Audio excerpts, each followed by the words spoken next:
स्वर साधना मनोकामना आराधना। एक बहुत ही शुभ शुरुआत के बाद अच्छा होता आप ही का कार्यक्रम चलता।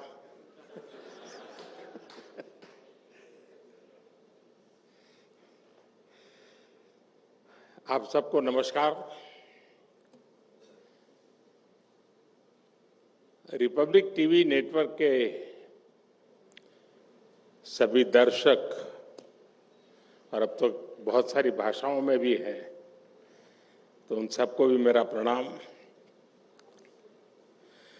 मैं इस समिट में हिस्सा लेने आए सभी साथियों का भी अभिनंदन करता हूं। 24 घंटे चलने वाले चैनलों में ब्रेकिंग न्यूज, इसका बहुत बड़ा महत्व होता है। और आजकल तो दुनिया में ही, पूरी दुनिया, कहीं पर भी नजर डालो, पूरी दुनिया ब्रेकिंग न्यूज के मोड़ पर ही है।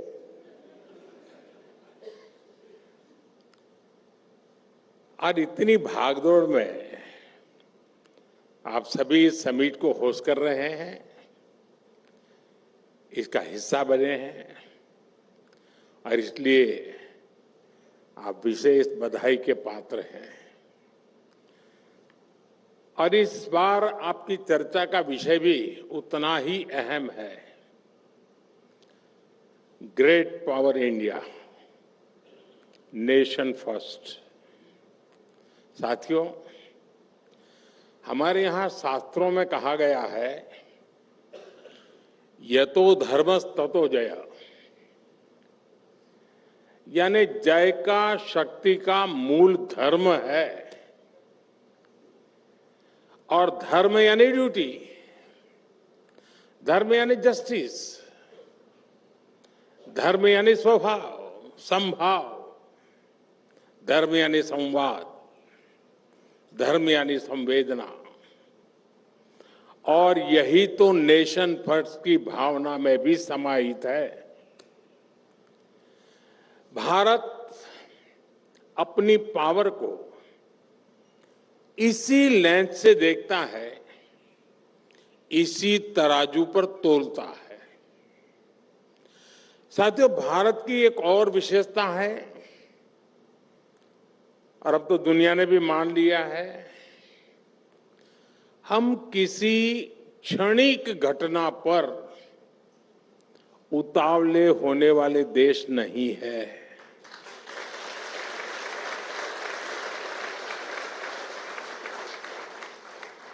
हम वो हैं जिसने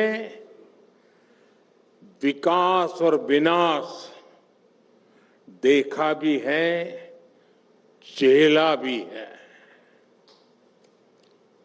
हम वो देश हैं जिसके जहन में युगों की मेमोरी चिप लगी हुई है।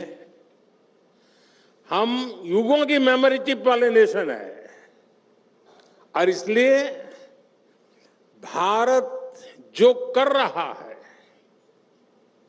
और ये मैं बहुत जिम्मेवारी के साथ कह रहा हूं,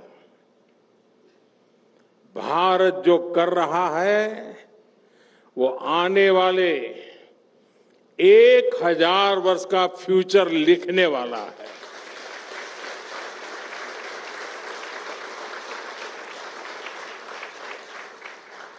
और यही दुनिया के लिए सबसे बड़ी भारत की गारंटी है। भारत फास्ट ग्रोइंग इकोनॉमी भी है, एक क्रेडिबल इकोनॉमी भी है, और भारत राइजिंग पावर के साथ साथ, और अभी अर्नब तो ढेर सारी डिक्शनरी खोल करके बैठ गए थे, सुपर पावर तक ले गए। लेकिन मैं इतना जरूर कहूंगा कि भारत रिलायबल पावर है।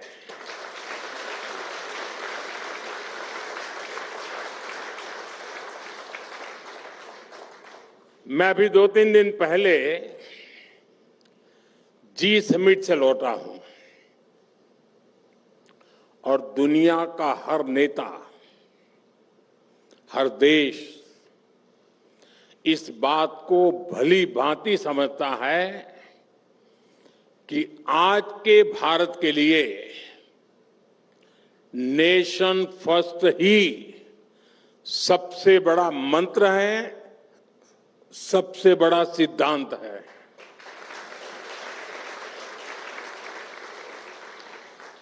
साथियों, कुछ दिन पहले ही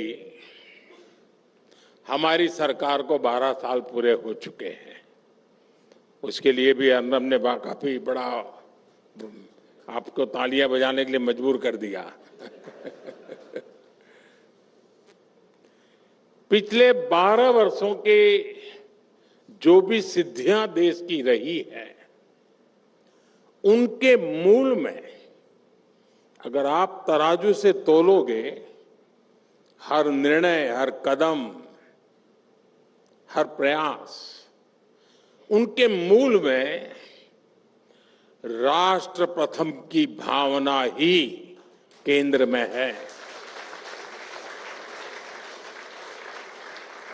स्वच्छ भारत अभियान से लेकर मेक इन इंडिया, खादी खरीदने पर जोर, स्थानीय वस्तुएं खरीदने पर जोर, ये सारे इनिशिएटिव इसलिए सफल हुए क्योंकि देश की जनता ने देश को सबसे ऊपर रखते हुए अपना कर्तव्य निभाया। देश के नागरिकों को मैं सलाम करता हूं। साथियों, यहां हमारे साथी श्रीधर वेम्बू जी बैठे हैं। जब हमारे उद्यमी नेशन फर्स्ट की भावना के साथ चलते हैं, जब वो देश की आवश्यकताओं को समझते हुए अपने लक्ष्य बनाते हैं, तो संस्थाएं भी बनती हैं और देश भी समृद्ध होता है।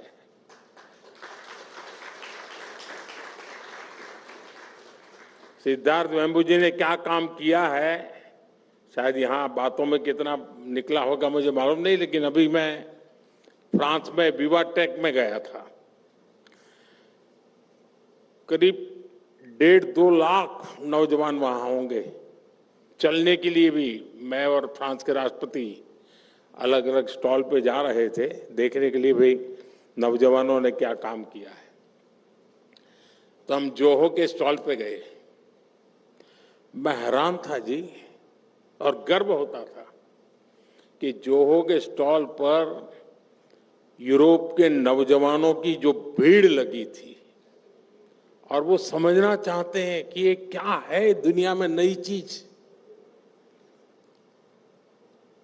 भारत में शायद उतनी चर्चा नहीं होगी जितनी मैंने वहां फ्रांस में देखी। बधाई हो आपको।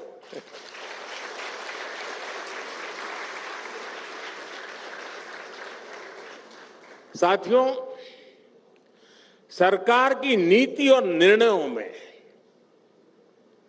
नेशन फर्स्ट का क्या प्रभाव होता है,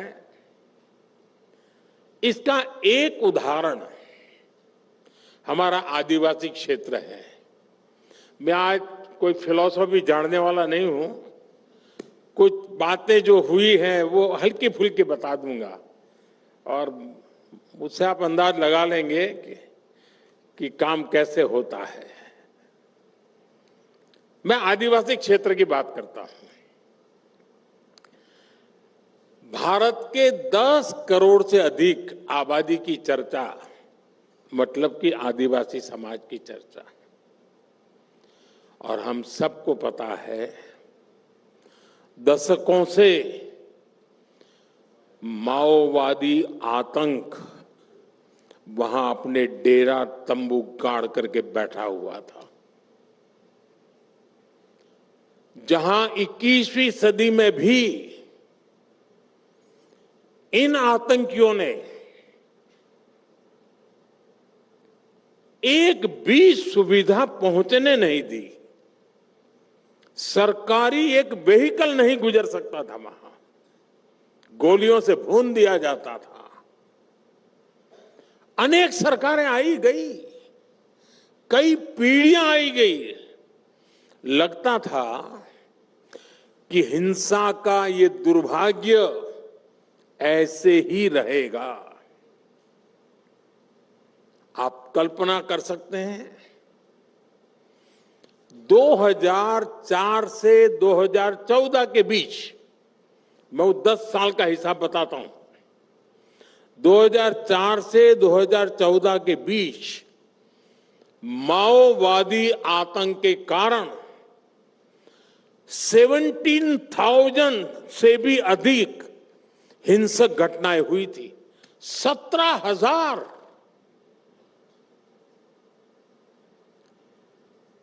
और करीब करीब 7,000 से ज्यादा जानें गई थी। साथियों,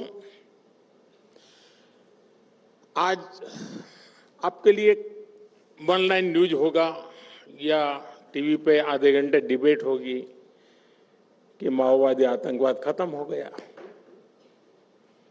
चीजें ऐसे नहीं होती हैं, उसके लिए खपना पड़ता है।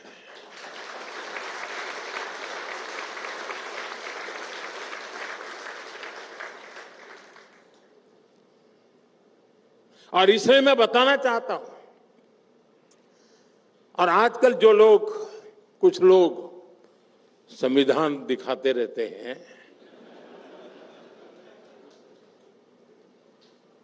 लेकिन जब ये लोग सरकार में थे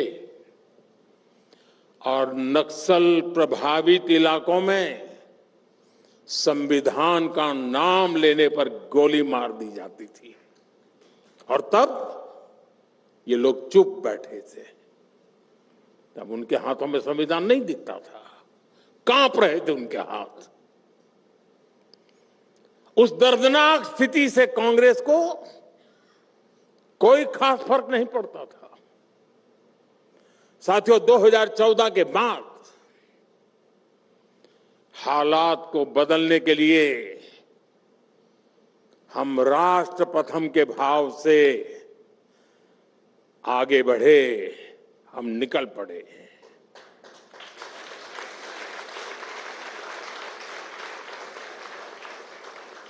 बोलते नहीं थे, बताते भी नहीं थे, करते जरूर थे।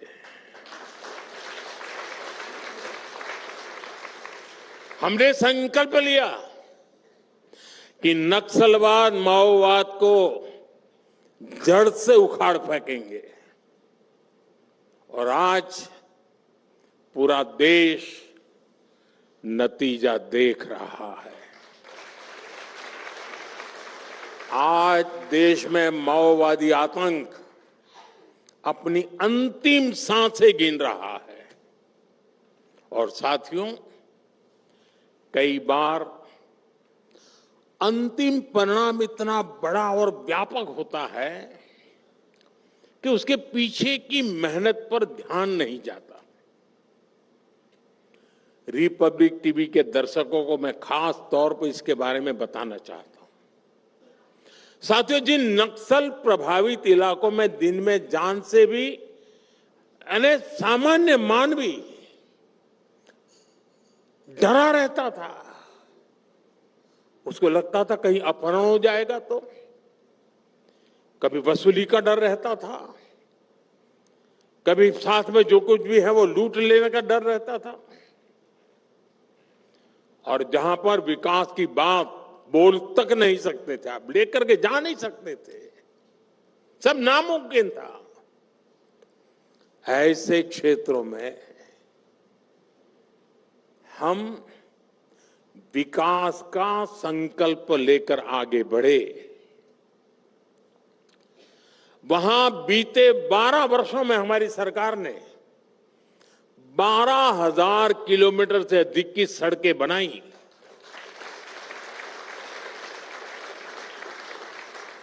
और कई बार तो हमने देखा कि सड़क बनाने के जो हमारा साजो सामान होता उसको जला दिया जाता था,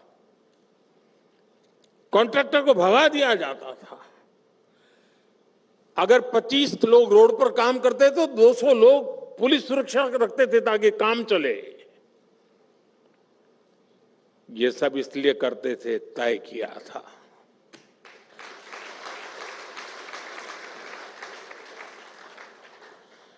साथियों, 9,500 से अधिक मोबाइल टावर बनाए। एक टावर नहीं लगने, और लगा हुआ टायर तोड़ देते थे, क्योंकि उनको हमेशा वहां आक्रोश पैदा करना था। करीब 45,000 गांवों में मोबाइल कनेक्टिविटी पहुंचाई। नक्सल प्रभावित जिलों में 1800 अधिक बैंक ब्रांच खोली गई। करीब 75,000 बैंकिंग कॉरेस्पोंडेंट और 6,000 से अधिक नए पोस्ट ऑफिस बनाए। सिर्फ बम बंदूक और गोली के सहारे काम नहीं किया है साथियों, हमने दिलों को जीतने के लिए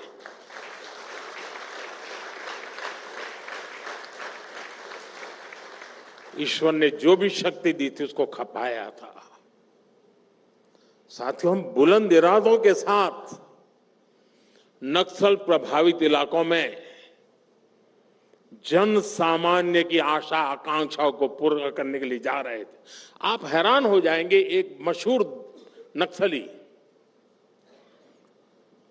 करोड़ों रुपए का इनाम थे उसकी मां के पास हम पहली बार राशन कार्ड लेके गए। बेटा अपनी मां को राशन कार्ड लेने नहीं देता था, आतंकवाद अपना चलाने के लिए।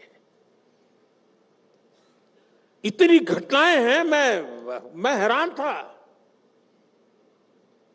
और सरकार चुप बैठी थी। उनको संविधान तो उस समय दिखता नहीं था, लेकिन सारे प्रयासों का परिणाम यह आया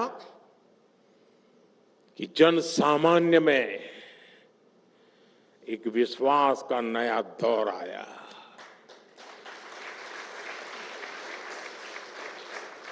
आज आप देखिए, बस्तर जैसे इलाकों में बम बंदूक नहीं, बस्तर ओलंपिक्स की धूम है। और अब तक इस ओलंपिक के 2 एडिशन हो चुके हैं। पहली बार 1.5 लाख से अधिक युवाओं ने, और दूसरी बार करीब 4 लाख युवाओं ने बस्तर ओलंपिक्स में हिस्सा लिया। यानी जहां कभी टेरर था, वहां टैलेंट को अवसर मिल रहा है, वहां स्पोर्ट्स फल फूल रहा है। साथियों, 12 वर्षों के इस सेवा काल की एक और बड़ी सिद्धि रही है। ये सिद्धि है निराशा से निकलकर आशा आकांक्षा सबसे भरे भारत का निर्माण।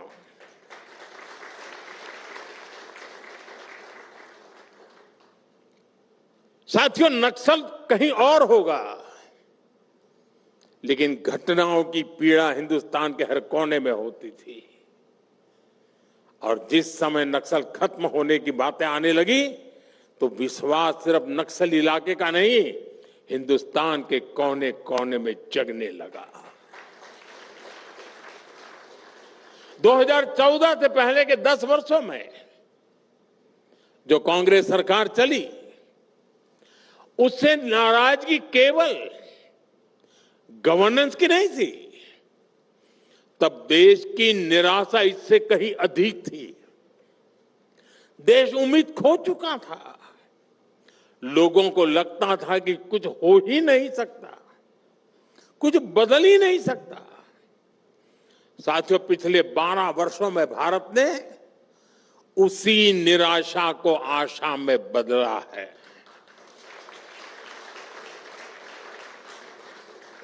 और मुझे इस बात का सबसे ज्यादा संतोष है।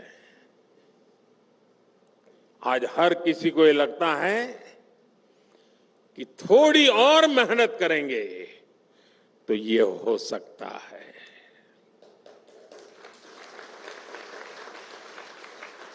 वो दिन चले गए जब एक ही बात सुनाई देती थी, कतई नहीं हो सकता, कतई नहीं हो सकता। वो जमाना चला गया, आज ये होकर रहेगा। ये जो भाव आया है, यही भारत की असली सिद्धि है और यही रियल पावर है। चुनौतियों तो आज भी बहुत है और हमेशा रहेगी, और चुनौतियां बहुरूपिया होती हैं। वो नए नए अवतार में सामने आती रहती है। अरे आएगी, जिस रूप में आएगी, जंग उससे भी लड़ लेंगे जी, और जीत भी लेंगे। लेकिन ये हो सकता है और हम ये करके रहेंगे। जब इस भाव से देश आगे बढ़ता है, तब सपने पूरे होते हैं। साथियों, मैं यहां भारत के 100 से ज्यादा जिलों और 500 से ज्यादा ब्लॉक्स की चर्चा करना चाहूंगा। ये विकास के हर पैरामीटर पर पीछे छूट गए थे और पहले की सरकार ने इन पर पिछड़ा होने का ठप्पा लगा दिया था। ये तो बैकवर्ड डिस्ट्रिक्ट है, ये तो बैकवर्ड इलाका है।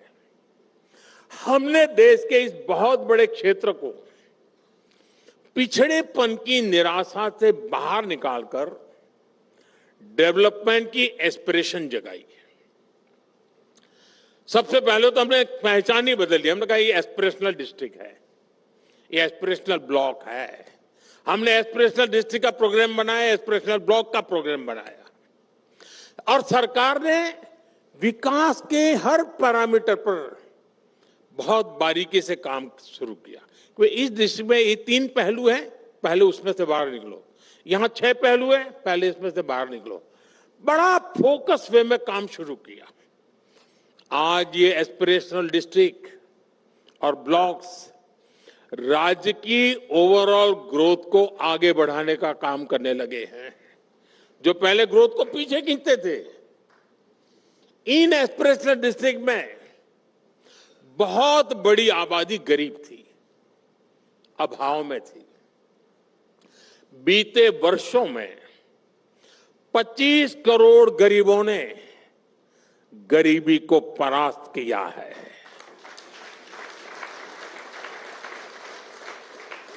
तो इसमें इन एस्पिरेशनल डिस्ट्रिक्ट की एक बहुत बड़ी भूमिका है। साथियों, हम देखते हैं कि जब एक व्यक्ति बीमारी से मुक्त होता है, तो सिर्फ घर का वो व्यक्ति ठीक होता है ऐसा नहीं है। जब एक व्यक्ति बीमारी से मुक्त होता है तो पूरा परिवार ठीक हो जाता है।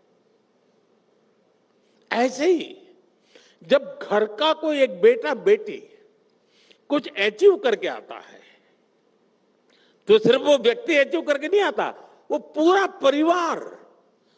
परिवार अचीवमेंट से भर जाता है, विश्वास बदल जाता है।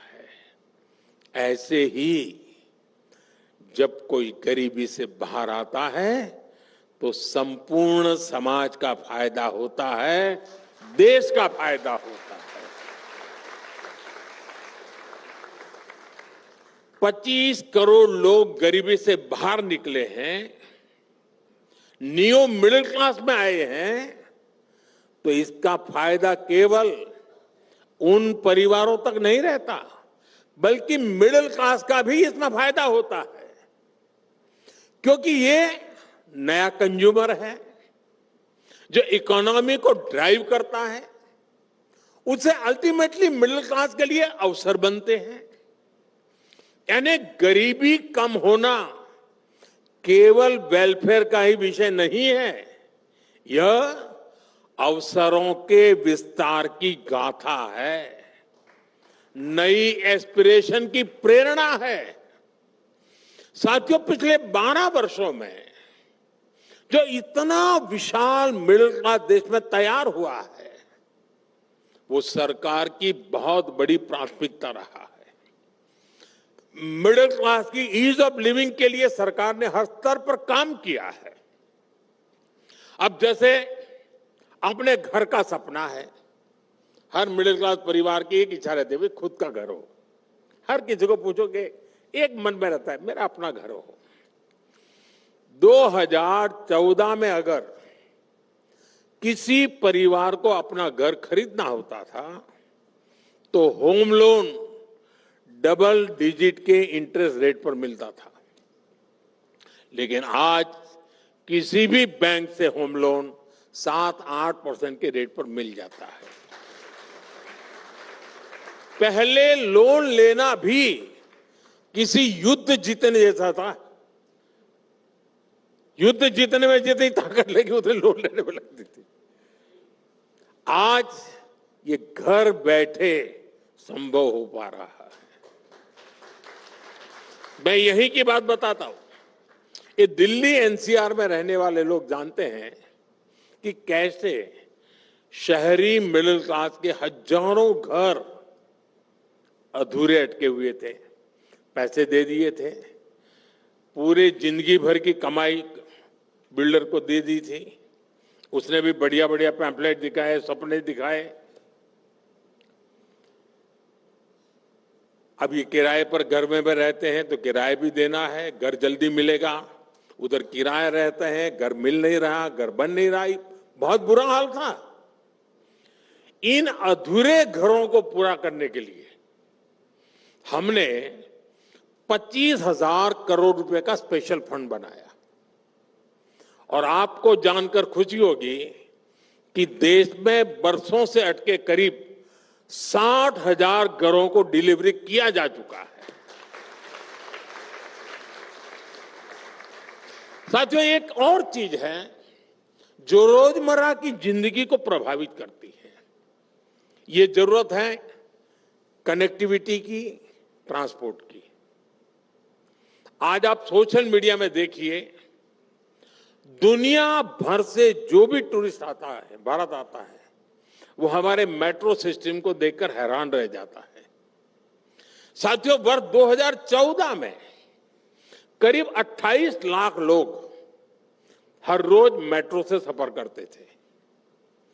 आज करीब 1,28,00,000 लोग हर रोज मेट्रो से सफर कर रहे हैं। अब वंदे भारत, नमो भारत और अमृत भारत जैसी हाई स्पीड ट्रेन्स देश को कनेक्ट कर रही है। अच्छी सड़कों, अच्छे हाईवे से समय तो बच ही रहा है, गाड़ियों की मेंटेनेंस पर होने वाला खर्चा भी कम हुआ है। बीते वर्षों में एयरपोर्ट की संख्या डबल हुई है। इससे कई छोटे छोटे शहरों में भी मिडिल क्लास को हवाई यात्रा की सुविधा पहली बार मिली है। साथियों, पिछले 12 साल मिडिल क्लास के लिए कमाई के साथ साथ बचत के भी रहे हैं। 2013-14 में लगभग 2 लाख रुपए तक की आय होने पर टैक्स लगता था। आप सबको वो नसीब रहा होगा। और ये टैक्स मिडिल क्लास देता रहता था। आज 12 लाख रुपए तक की आय पर कोई टैक्स नहीं है।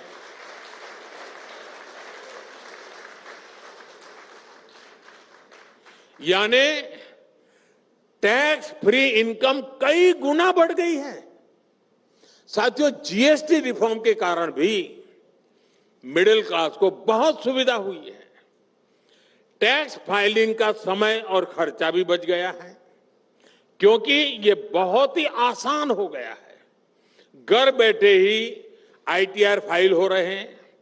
अगर कोई सेटलमेंट का इश्यू है तो फेसलेस हो रहा है। साथियों, मिडिल क्लास परिवारों में एक बड़ा खर्चा डायबिटीज या ऐसी लाइफस्टाइल से जुड़े इलाज का भी रहता है। जन औषधि केंद्रों पर 80% डिस्काउंट पर ऐसी दवाएं मिल रही है।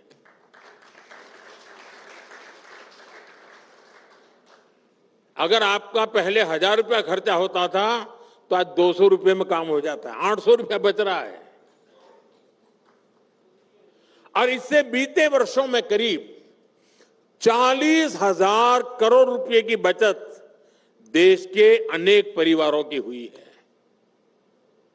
मिडिल क्लास के बजट का एक बड़ा हिस्सा बुजुर्गों के इलाज पर भी जाता है। आज 70 वर्ष से ऊपर के हर नागरिक के लिए 5 लाख रुपए तक का मुफ्त इलाज उपलब्ध है। साथियों, एक सामान्य स्वभाव है कि जब कोई सुविधा लगातार मिलती है तो इंसान पहले की परेशानी भूल जाता है।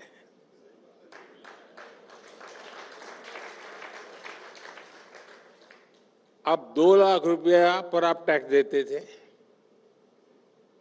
अब 12 लाख तक नहीं देना पड़ रहा, लेकिन जब मैं कहूं तब ताली बजती है।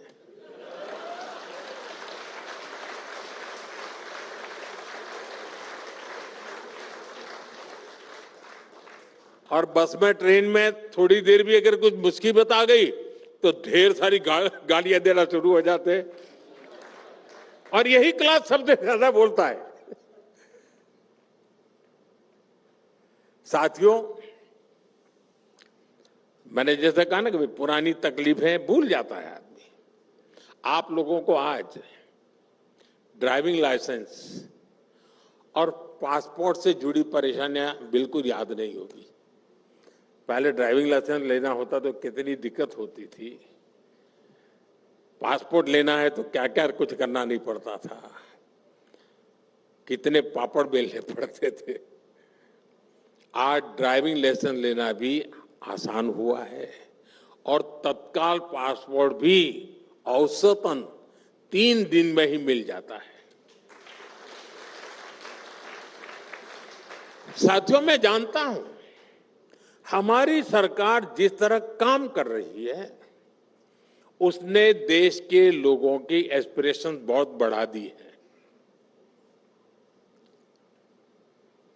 एक काम हुआ तो लोगों की डिमांड वहीं खत्म नहीं हो जाती, वो उससे भी बेहतर काम चाहते हैं, उससे भी अपडेट सुविधा चाहते हैं।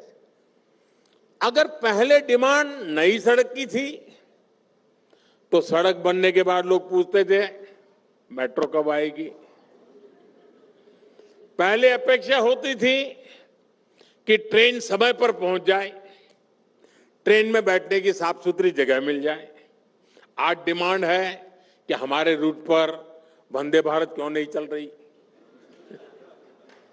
साथियों, कुछ लोगों को यह असंतोष लगता है, ये एस्पिरेशन है। हमारे देश में एक फौज ऐसी है, उसको लगता है ये सब मामला कुछ गड़बड़ है। लेकिन लोग आखिरकार ये अपेक्षाएं किसके पास करेंगे भाई? जो करता है उससे पास करेंगे ना।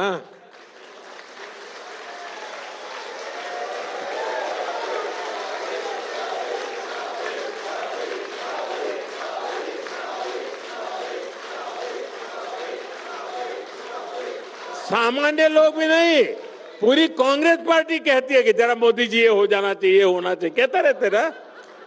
उनको भरोसा है करेगा तो यही करेगा।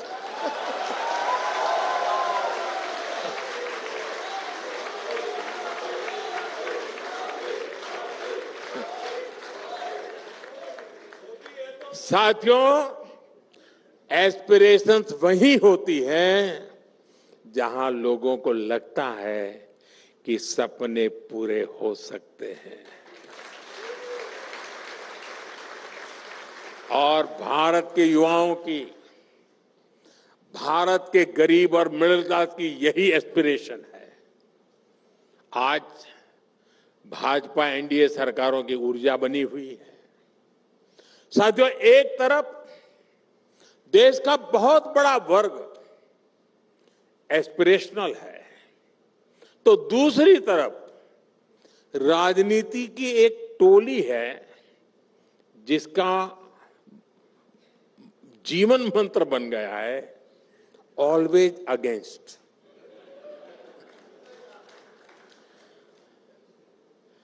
ये टोली क्रॉनिक डिससेटिस्फैक्शन यानी स्थायी असंतोष से भरी हुई है।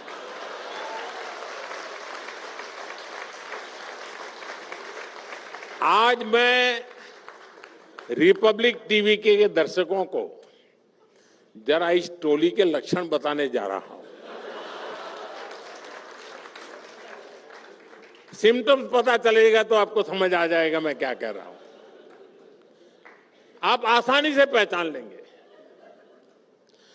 जी, जैसे मैं उदाहरण देता हूं, आप समझ जाएंगे। इनको आप अक्सर कहते सुनेंगे, अरे फला जगह तो 24 घंटे बिजली आती है, यहां क्यों नहीं? और अगले ही दिन ये लोग डैम्स का, सोलर पार्क का, थर्मल का, न्यूक्लियर प्लांट का विरोध करने के लिए डफली लेके आ जाएंगे। यानी पहले दिन बिजली क्यों नहीं और दूसरे दिन तुम हाइड्रो पावर का डैम क्यों बना रहे हो? ये जमात ऐसी है। ये वो लोग हैं जो खनिजों के खनन का विरोध करते थे, लेकिन आज पूछते हैं कि भारत का रेयर अर्थ मिनरल्स भंडार कहां है, सप्लाई चेन कहां है, और भारत में फलाने देश की तरह इलेक्ट्रिक व्हीकल का इकोसिस्टम क्यों नहीं है। ये वही लोग हैं जो कभी डेटा या आटा इसकी डिबेट चलाते थे। पहले डेटा की आटा बड़ा मजा आता था।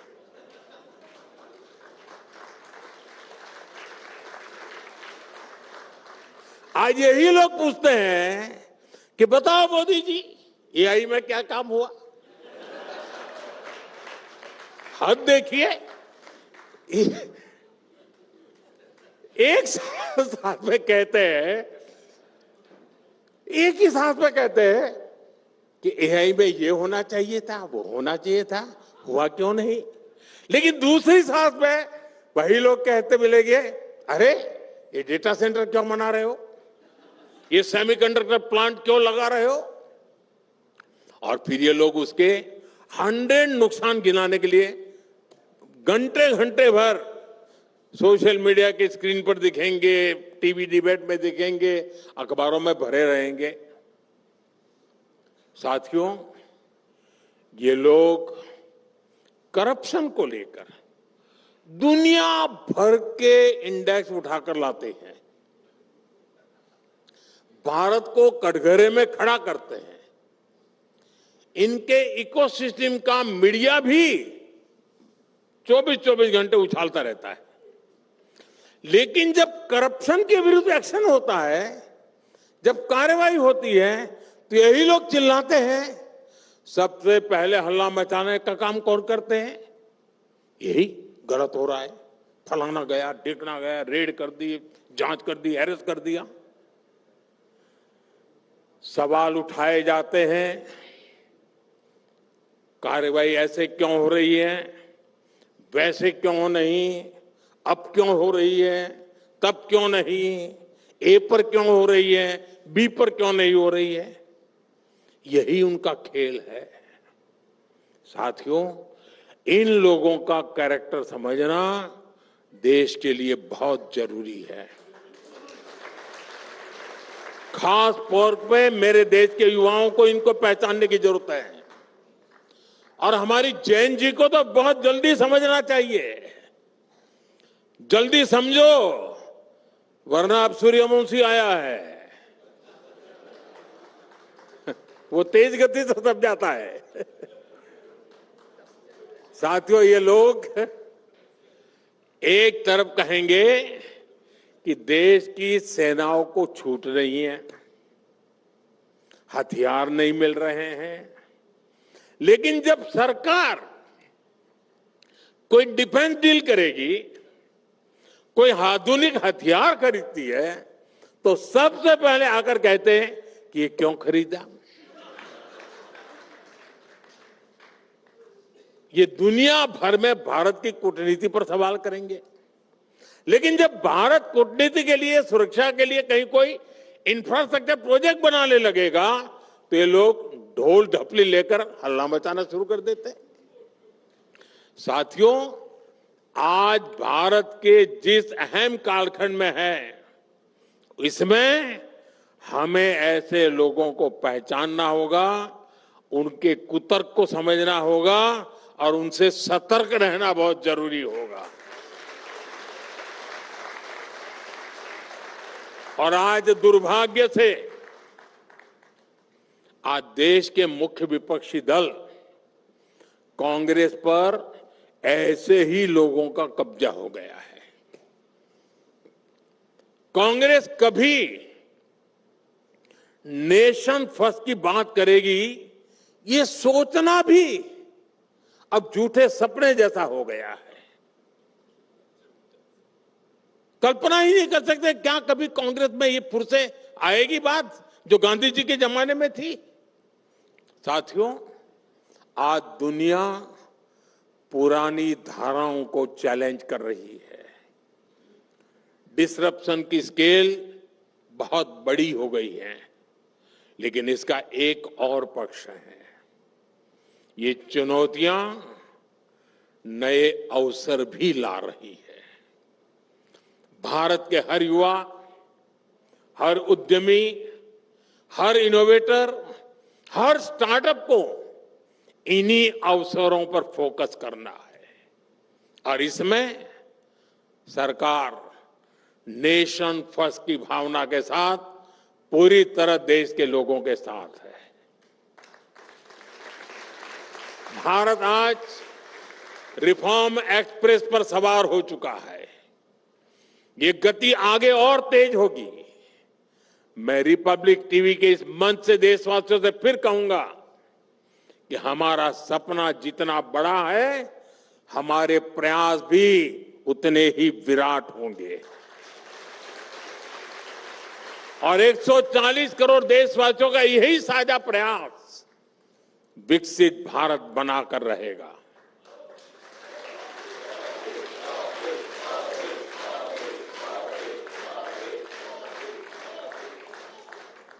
और आप में सब लोग, मैं विश्वास से कहता हूं, अपनी आंखों से विकसित भारत देखने वाले हैं।